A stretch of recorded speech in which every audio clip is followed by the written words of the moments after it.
Hey guys, Becky here with Design Bundles, and I'm super excited to have you join me today because we are covering a very important part of using Silhouette Studio, and that is the ability to create your own templates.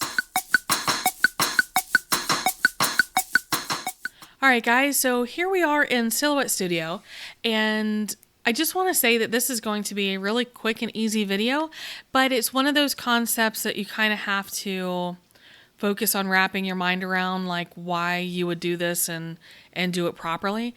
Now, for basic shapes, if you have a square, or you have a t-shirt or something like that, you can just measure out the size that you want your vinyl.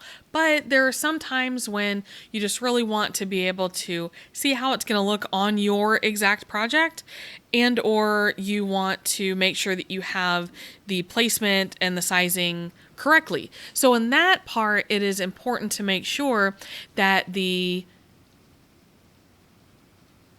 template you are using is also correct. So this will make a little bit more sense. Let's go ahead and get started. Now this works really, really well if you have a decent area with good lighting. Really dark pictures, although they'll work, they're not as helpful. So if you can get somewhere near maybe, a window or just a place in your home where you have bright lighting, and then also lower surfaces. You don't want to try to do this on a really tall table because you need to be able to get your phone or camera on top of it enough that you can really get like an aerial view photo. So I'm going to go ahead and bring in 2 photos that I'm working with today.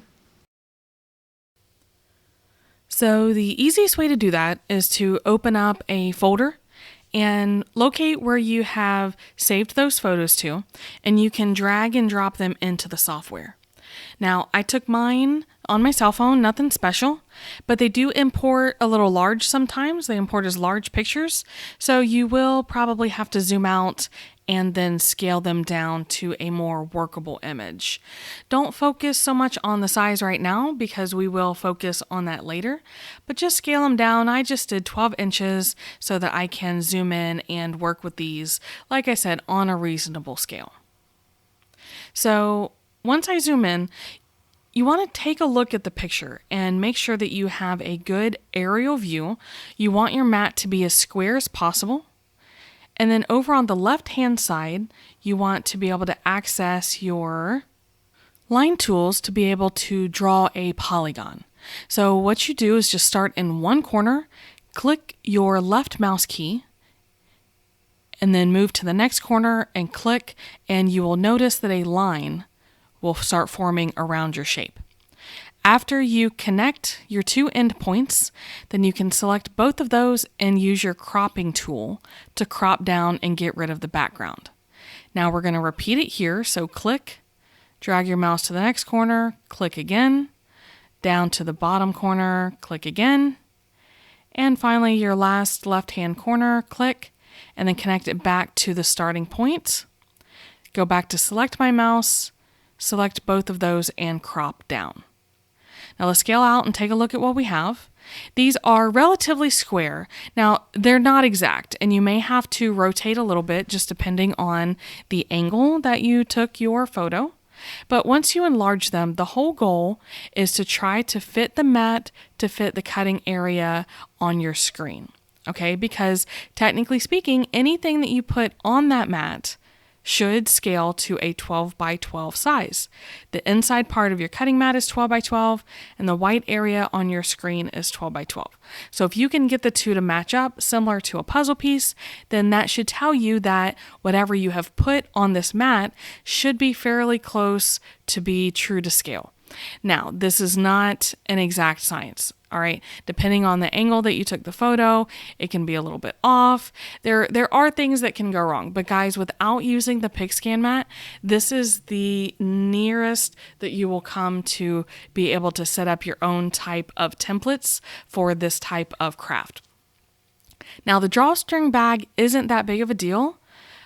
What I am going to do is I will use this with a print and cut, or I can use it with Sublimation, and I'm grabbing a file from a bundle that I purchased on business stickers, And as you can see, they come with a lot of really, really great options.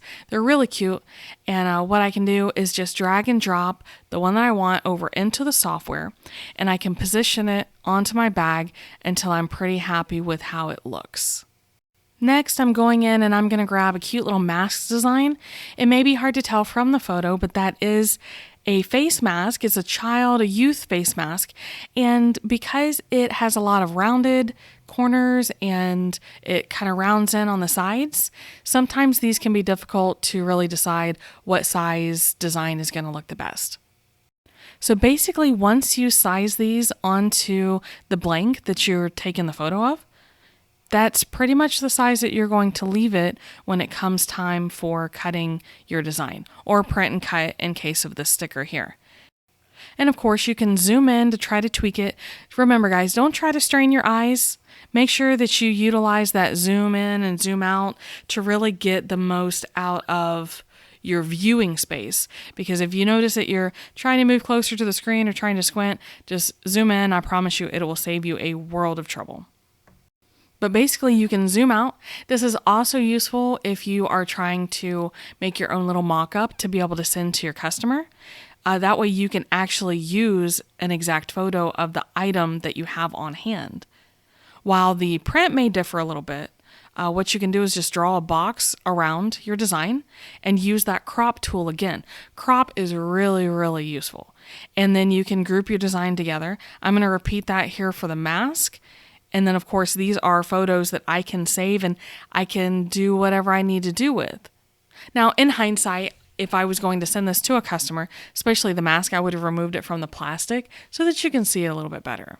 But basically, like I said, we're creating our own templates to be able to size our design, and we have accomplished that goal today. So being able to create your own mock-ups is just kind of like a little added benefit. But there we go. That is how easy it is to create your own template in Silhouette Studio.